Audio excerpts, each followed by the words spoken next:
So today is going to be my September wrap-up. I think I read a pretty good amount of books considering that 2 of the books were big books. The first book I read was It by Stephen King, and I am just so proud of myself that I finished this. Like, after I finished Game of Thrones, it gave me the strength to read big books, and after I finished this, I was like, I can read anything. But this is about, as you know, a group of kids, and it also follows them through the years and all the way until they're adults. And it is in, like, lurking in the sewers and in people's nightmares. I feel like it was really worth it to read this before watching chapter 2, the new movie, because I really caught a lot of like little things that you wouldn't have caught if you didn't read the book. Like, my husband hasn't read the book, so he didn't understand some things, like small things that were happening, and I was like, oh my gosh, like, yeah, that happened in the book. So, and I also got emotional watching chapter 2. I feel like because I read the book, I don't think anyone else would be able to say that they got emotional and almost cried watching chapter 2, but I think that, like, growing up with the characters was really nice, and yeah, I just got like attached to the story and the characters. I feel like this book, what I didn't like were the lows. So the lows for me were when the book was really slow. It's just like, I almost would want to DNF this, and it was like a roller coaster. So as I left the lows and started climbing up to the highs, I really loved reading it. I couldn't stop reading it. Like, I couldn't put it down. I loved it. It seemed like it was gonna be a 5-star read. And then going back down to the lows, I was like, oh my gosh, this is like a 2-star read. Like, I can't read this. So I don't know, you really have to push through to finish the whole book. And I ended up giving this, I think, like a 3.5, and I really think it's worth reading if you want to watch the movies and read the book and compare the two. I think it's really fun to do that. The next book I read was We Were Here by Matt de la Peña. I've read Mexican White Boy by him and The Living, which are 2 YA books, and he is literally the only YA author so far that I've liked every book he's written, and that's like, I feel like that's really rare because I don't pick up YA that often, especially hyped YA books, and I feel like all of Matt de la Peña books are underhyped, so I definitely recommend picking his books up. I really enjoyed this one. I gave it 4 stars. So this is about a boy who's committed some kind of crime. You don't know it until like the very end. And the judge has sentenced him to a year in this home with these other boys, and he ends up escaping that like group home, and he escapes with 2 other guys in that home. And I don't know, I really enjoyed this story, and I don't want to say anything else, but I think I read this in like 2 days.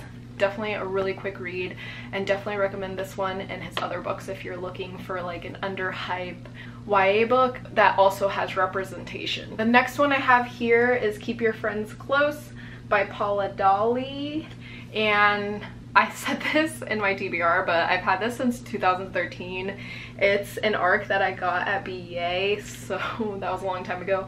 But I read this in, I think it was like 3 or 4 days. It was a really quick read. Not the best thriller I've read, but this one is about this woman, and she lives with her husband and her 2 daughters, and she finds out that her daughter is sick while on this trip overseas with her school.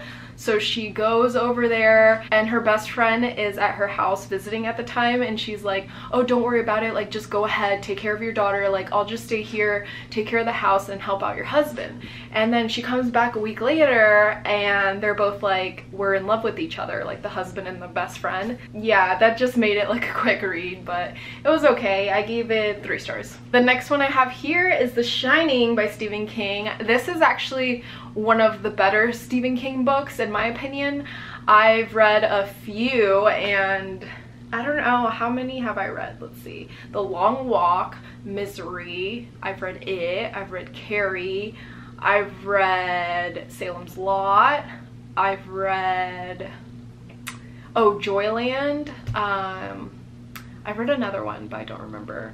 But yeah, my favorite so far is Carrie, and I think this is my second favorite. This one wasn't like what I was describing with it, like a roller coaster, like slow parts and fast parts, slow parts and fast parts. This one's mostly like, it's not a fast read, but I really like kind of like flew through the first few pages, and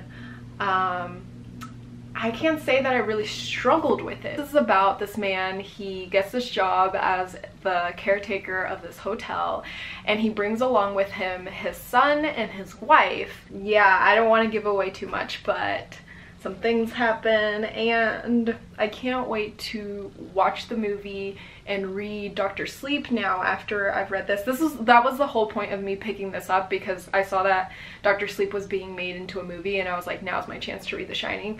But I really enjoyed this, like I said, and I ended up giving it 4 stars, and I will be picking up Dr. Sleep next. The next book I read after that was The Goldfinch, and I'll put a picture here. This book is about this boy. He is involved in this explosion at this museum while he's with his mom, and I don't want to give out anything else because I read a full synopsis of this book and I think it kind of ruined it for me. I don't know what it is, but I think people like either hate The Goldfinch or they love The Goldfinch, and I was one of the people that more lean towards loving The Goldfinch. I really feel like the reason that I leaned towards loving it was because I read it, and it was such like a slow burner at times that when I read The Goldfinch, because I read The Goldfinch right after it, I think. No, I think I read We Were Here in between, but I read The Goldfinch after We Were Here, I think.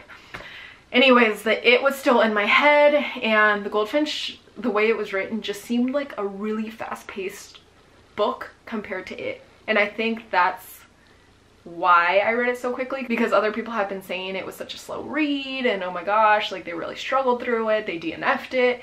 But for me, I feel like maybe if I didn't read it, maybe it would be a slow read, but I think because I read it and it was actually a slow read, when I read The Goldfinch, I was just like, oh my gosh, this is such a quick read.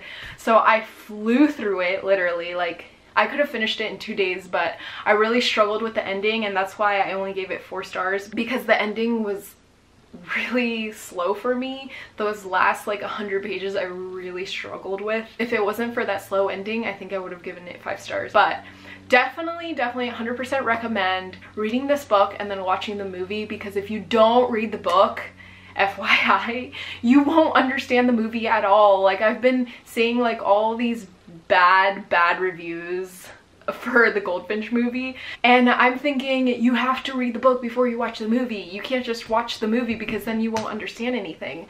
But if you read the book and then watch the movie, I think it's 100% worth it. Like, I understood everything. I was crying the whole time. I cried like 10 times throughout the movie, because the movie only gives you like snippets here and there of the book, because the book is so big. So yeah, read this book and then watch the movie. So that was it for my September wrap up.